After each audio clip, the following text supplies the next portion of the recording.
art criticism is not my profession.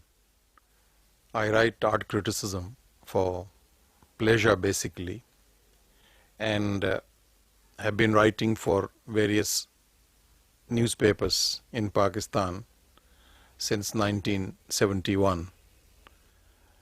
My first piece of art criticism was written for the newspaper Sun, which since then doesn't exist. After the sad demise of Sun, I was invited by the Dawn management to write for their international weekly, and I started contributing to it. Subsequently, editor Dawn thought that I should be writing pieces of art criticism for the magazine section of Dawn, and on his invitation I began contributing first a fortnightly article, which later on became a weekly piece consisting of my reviews on art exhibitions which were being held in those days, on general topics of art and both international and national painters. I work for an American multinational company called Exxon Chemical Pakistan, and presently I am designated as Public Affairs Officer. Very often friends and sometimes hostile painters have asked me this question as to what are my qualifications as an art critic. And invariably my answer has been that I became an art critic because of my interest in painting from a very early age, and also because I can claim that I am a trained and qualified literary critic, having done my PhD in English literature on subjects which required that I develop sensitivity to language and acquire the skills of analyzing it, both poetry and prose, in a manner so as to bring out the meanings and literary nuances of passages and books and poems under discussion.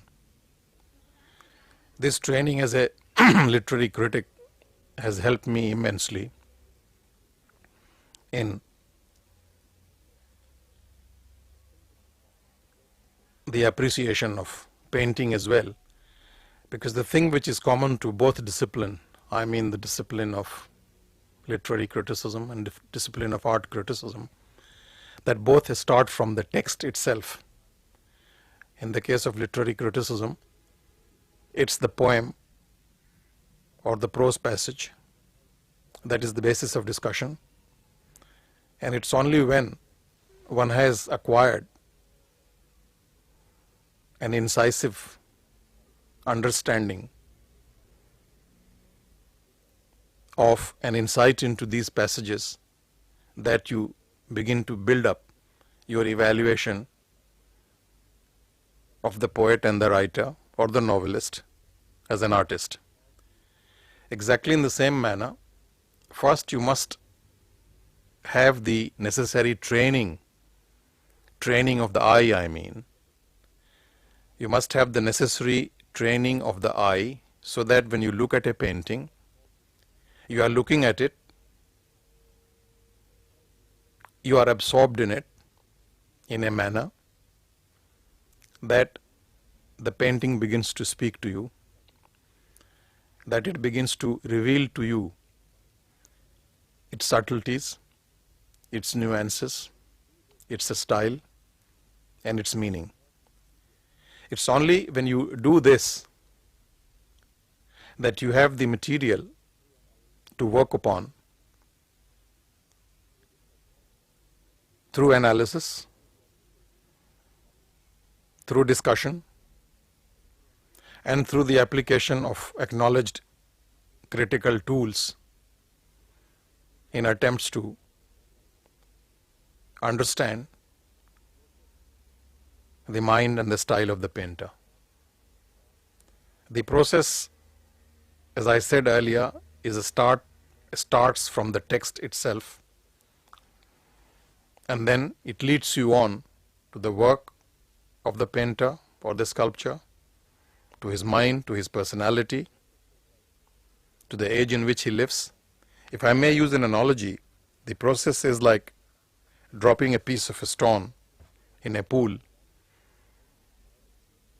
which first hits the water, there is a splash, and as it sinks to the bottom, you have rings and rings and rings, enlarged, larger and larger, coming from that central point where the piece of a stone and the surface of water have come into contact, until the largest ring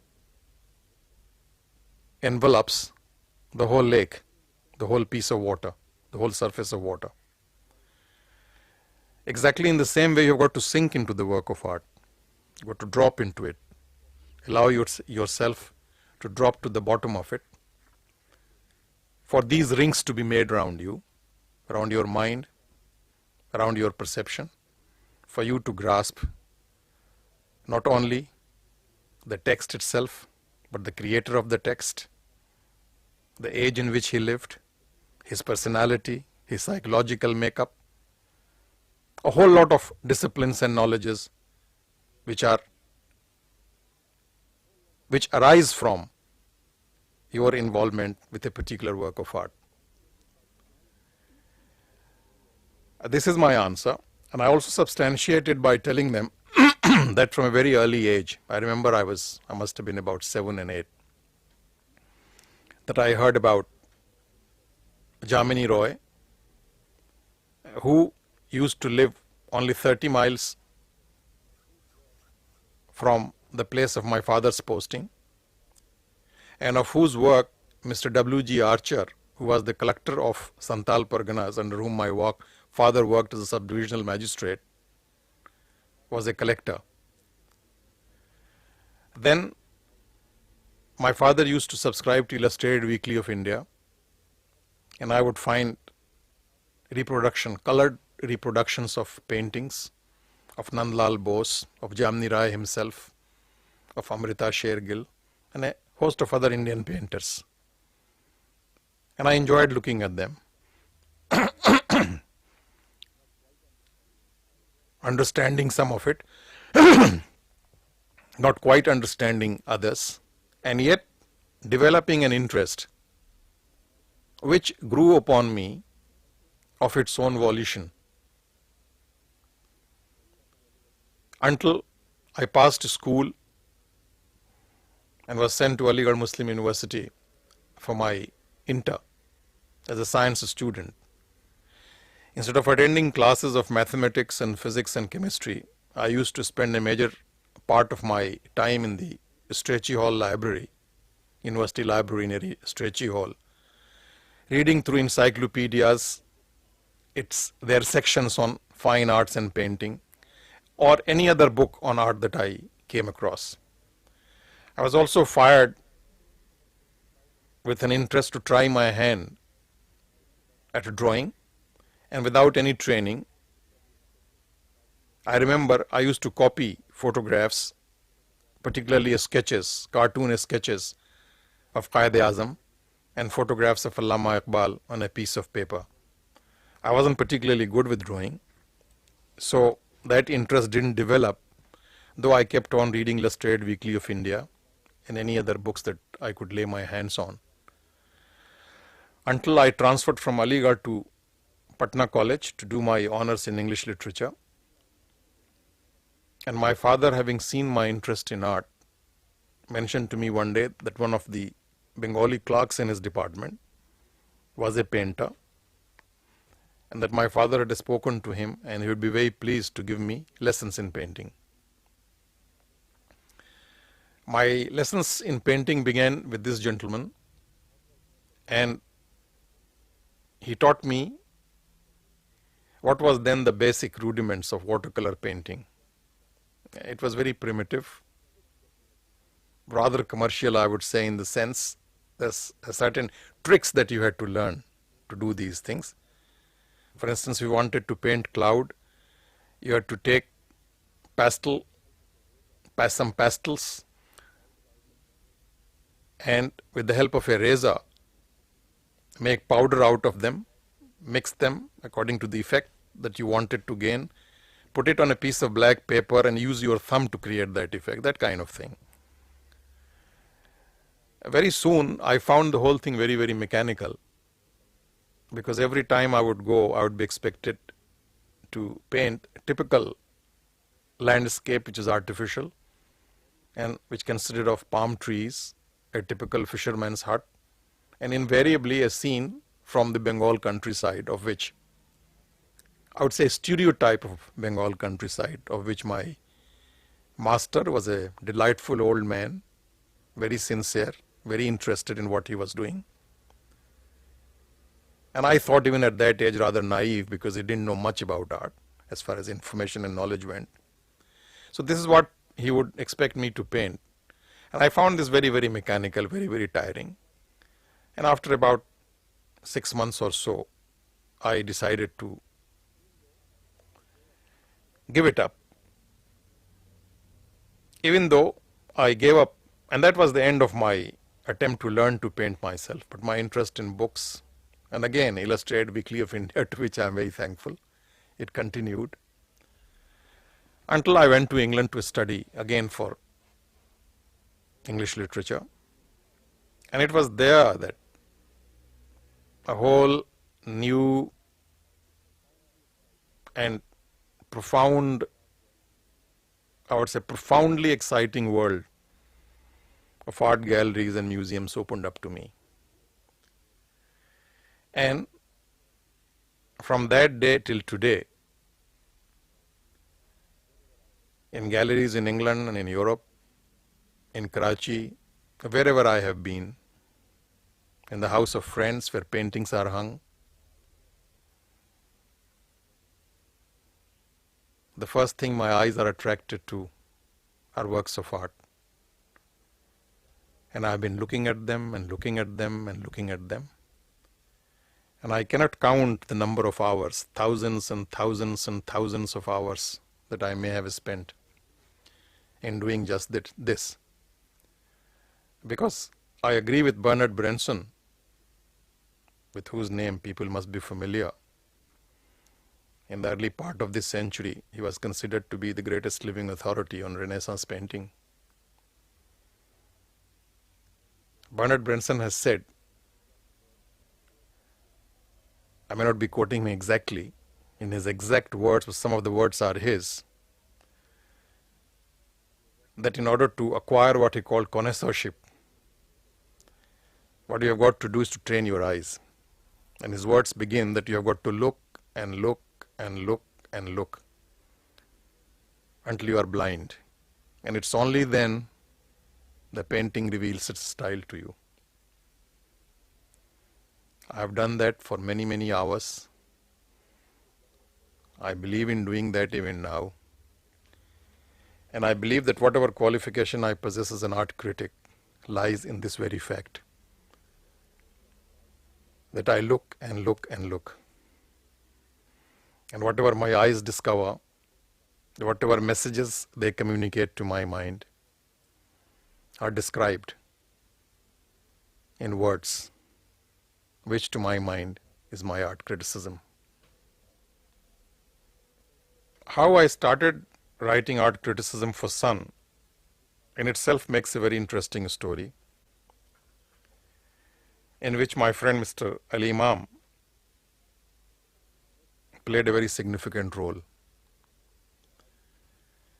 I met Ali Imam for the first time in Daharki, where Exxon Chemical has its urea plant, and where I was posted, if I remember correctly, in 1970 as administrative manager.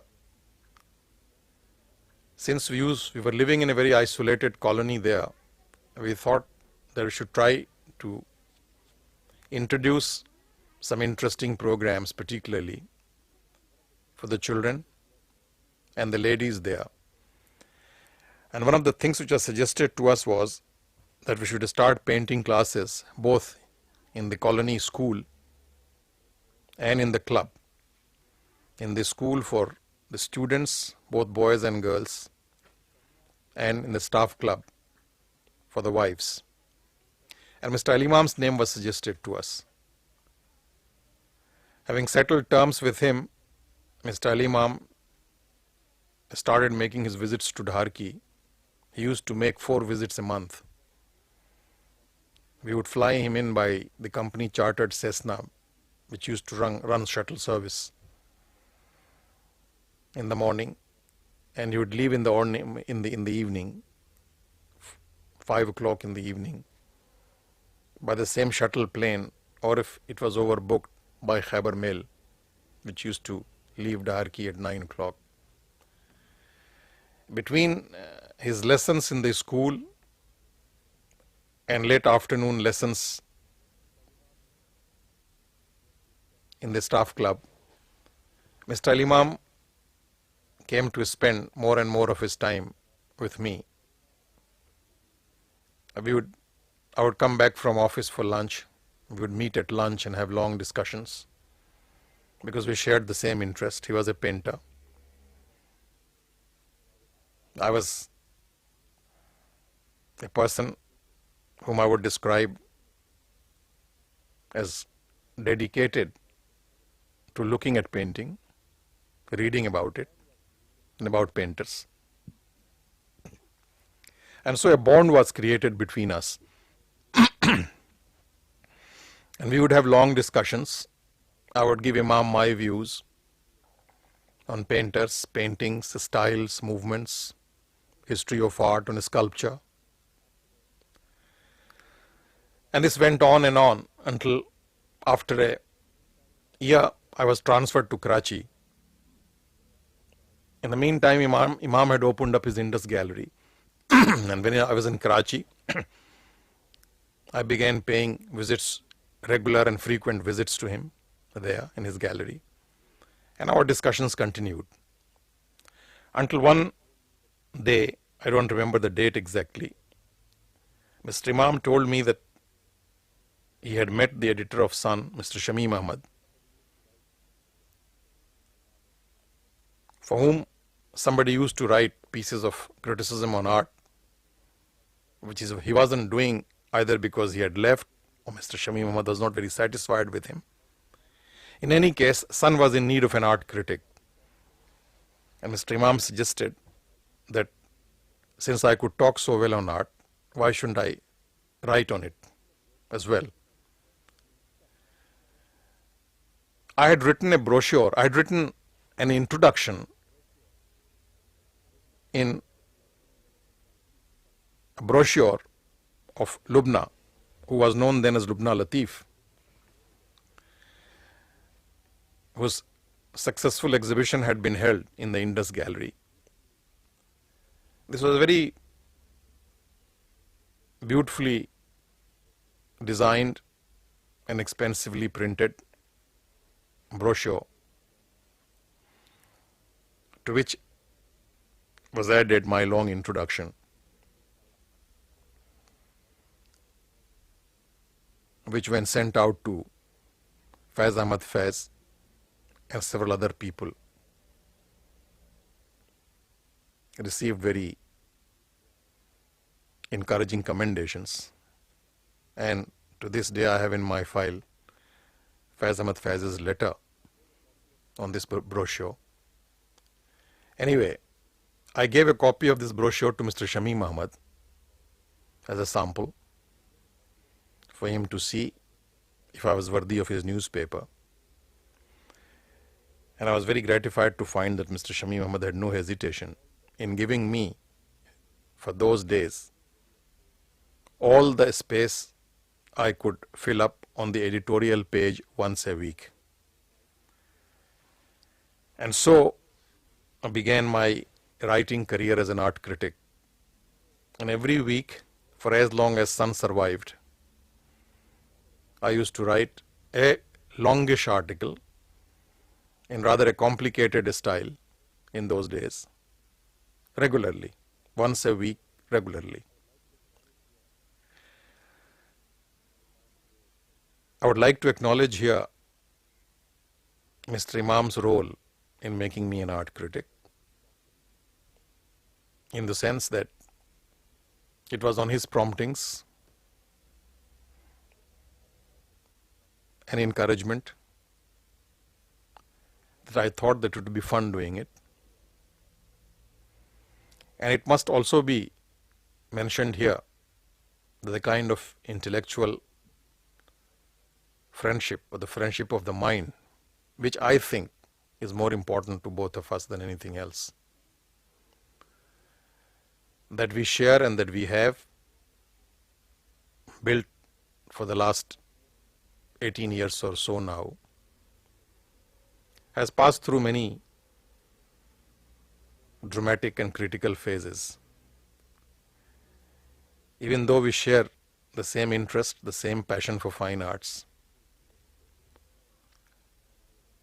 even though we share the common pursuit, he as a painter and I as an art critic, but it's common nevertheless. We believe in expressing our views and our minds clearly, honestly.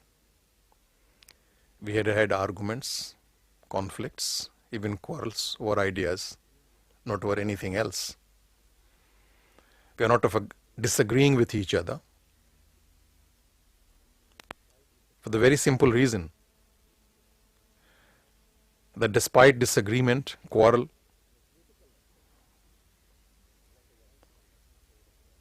and a critical acceptance of whatever one has to say about art, one thing is understood, that the basic quality of whatever is submitted, basic quality or basic standard of what I write, or the discussions that he offers on my writing, is of a quality which is not questioned. Quality in terms of information, in terms of honesty and integrity, cannot be questioned, because this is what I as a writer, and I am sure Al Imam, whenever he discusses painting, we try to maintain. So this briefly is the background for my becoming an art critic. Even though I have not been writing as regularly as I used to in the past, and in fact for many years I didn't write any art criticism at all, my interest in art never lagged. I have continued with my reading and seeing. And now, once again, on the request of the managing editor of Muslim, I have started contributing, not very regularly, but certainly very frequently, writings not only on painting, because once you are interested in painting, you are interested in its composition, in what I would call its architectonics. Your interest goes beyond it to other forms of art. And I have also written and I write on a sculpture. And at the moment, my particular interest lies in architecture, because I believe that the kind of attention that fortunately has been paid to painting and sculpture, to this branch of fine art in India, in Pakistan, has been missing from the field of architecture. And this is sad, because in the absence of informed criticism, not from one but from several sources, what our architects have done to our cities, not only in Karachi but elsewhere, is in my opinion unforgivable.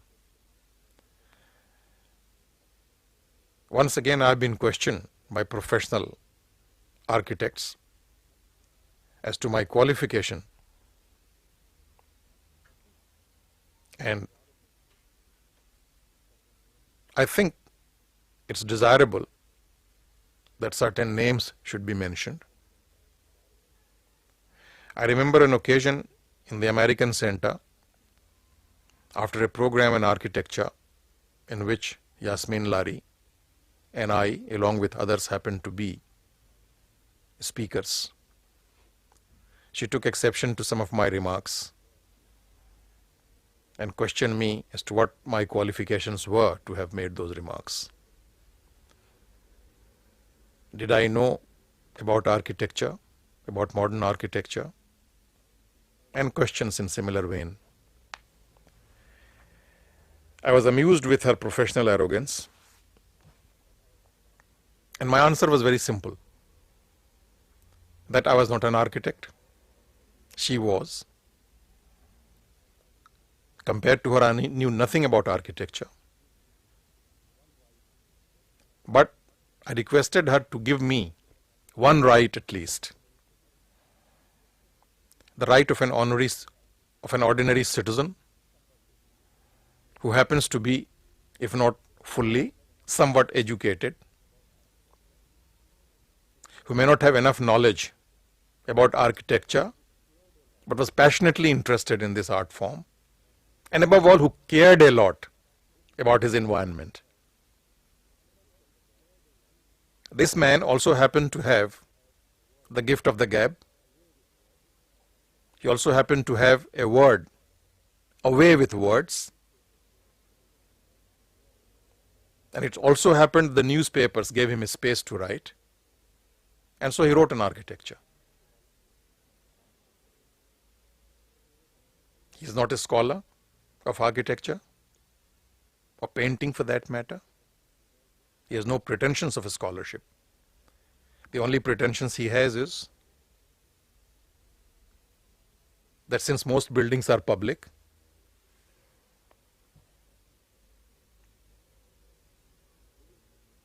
as a person living in a city, living in this country, he had a right to express his opinion, which could be accepted or rejected. Before our discussion could become unseemingly quarrelsome,